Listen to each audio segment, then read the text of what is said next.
Hey, thanks again for sending in your questions related to our recent sermons.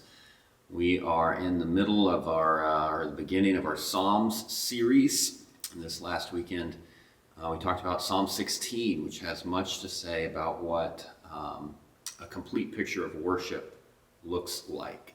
It's not just singing, it's not just coming to church, it's not just ritual or routine, but it's really where our hearts are aligned. It's where we look for refuge, where we look for fulfillment, where we look for security, where we are hoped for inheritance, where we get a sense of we belong. And so one of the questions came in this week asking kind of in several different ways if God has taken care of everything, if my inheritance is sure, if I'm completely fulfilled right now,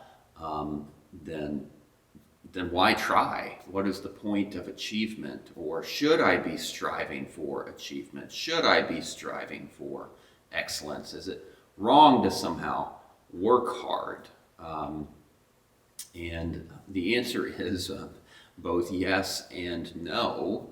If you're working hard, if you're trying to achieve in order to fill some need in you of like you have to have this achievement in order to feel okay, in order to feel complete, in order to feel like you matter, right? And if you don't have this achievement, then you don't matter. You're not complete.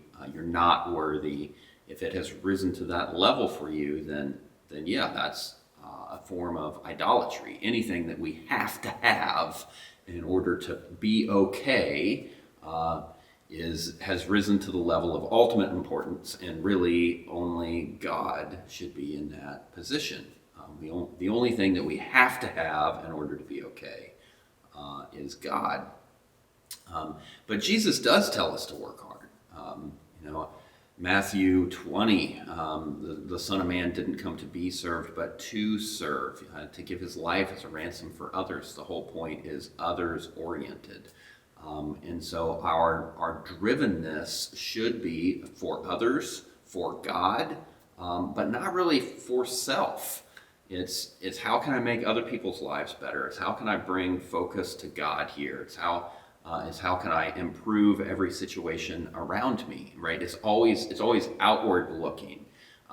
Jesus calls himself a servant, tells us to be a servant. Anyone who wants to be great in the kingdom of heaven must be a servant or a slave of all. Like, it's a massive amount of work, but it's not for self. It's for others.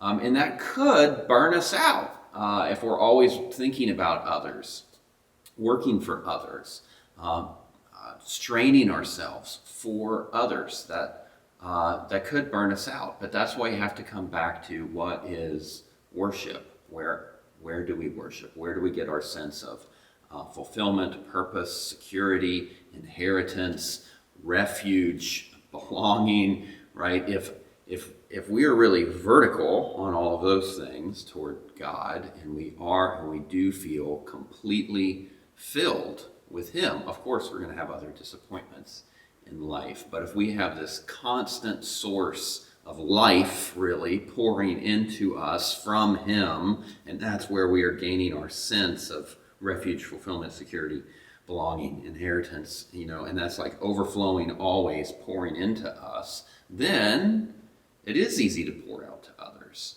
because we're not looking to them for what they can do for us. We're not looking at our job for what it can do for us, because we already have all the recognition we could ever possibly need. The God of the universe has died in order to be in relationship with us. Like, that is a huge amount of recognition, so we don't need recognition from work. So when we're at work, we can just be giving away recognition to everybody else. Like, it'll be totally freeing if we are in that position. We won't need to be in any environment anywhere to be like trying to grab for ourselves because we feel like we have some kind of need that we need to fill, because all of our needs are already filled. What often surprises people, if that clicks for them, if they're like, oh, I already have everything that I'll ever need from God, and now my mission in life is for others, to be focused on others. Their sense of purpose will go up, their energy will go up, and actually they will get more done. They will be more productive in the world if they aren't really serving for themselves. But the only way that that's going to feel freeing is if you have kind of an infinite, endless source of life pouring into you to meet all of your needs for fulfillment, refuge, inheritance, security, belonging. If you have something endlessly pouring into you, then you really can pour out to others. If you're not getting that vertically, then you will burn out in half a second trying to live for others because you won't be getting any of your needs met. You'll just be giving out all the time. But you need to have God, the vertical worship, going, and then you really can. And you'll have a greater sense of purpose. You'll have greater energy, and you'll actually get more done. You'll probably achieve more by not trying to achieve. So we hope that is helpful. We hope that leads to maybe some more freedom in everybody's lives.